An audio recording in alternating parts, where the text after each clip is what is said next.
Административный суд города Алма-Аты приговорил одного из участников пикета перед китайским консульством, активиста Байбулата Кунбалатулы, к 15 суткам административного ареста.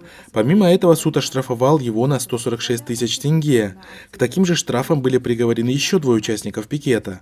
Суд посчитал их виновными в организации незаконного митинга перед китайским консульством в Алма-Аты 15 июня. Заңсыз шеруге шығуымен әкімшілік соттан шешім қабылданды. Ол қазір біздің медиа ауданының басқармасында жоқ. Напомним, что несколько этнических казахов уже более 4 месяцев пикетируют здание консульства с требованием воссоединить их с без вести пропавшими родственниками, которые китайские власти забрали из их домов в Восточном Туркестане. Несмотря на многочисленные обращения жителей к властям Казахстана, власти никак не отреагировали на эти обращения.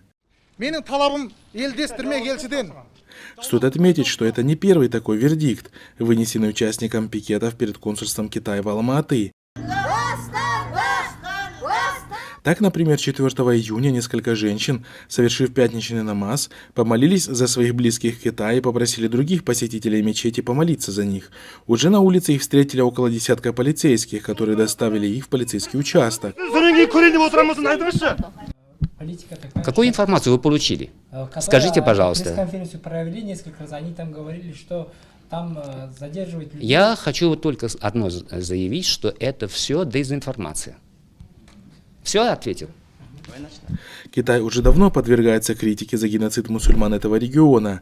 Китайские власти задерживают мусульман как за малейшее проявление религиозности, так и без каких-либо на то причин, после чего содержат их в так называемых лагерях перевоспитания. Многие из них и вовсе пропадают без вести. Режимнің басқарушылары азаматтардың өз құқықтарын талап етуін міндетті түрде революцияның алғашқы қадамдары деп қарайтын болады. Примечательно, что под репрессии со стороны властей Китая попадают не только этнические уйгуры, но и казахи и кыргызы. Власти Казахстана и Кыргызстана абсолютно не реагируют на происходящее, а власти некоторых мусульманских стран и вовсе способствуют Китаю, экстрадируя уйгуров на родину.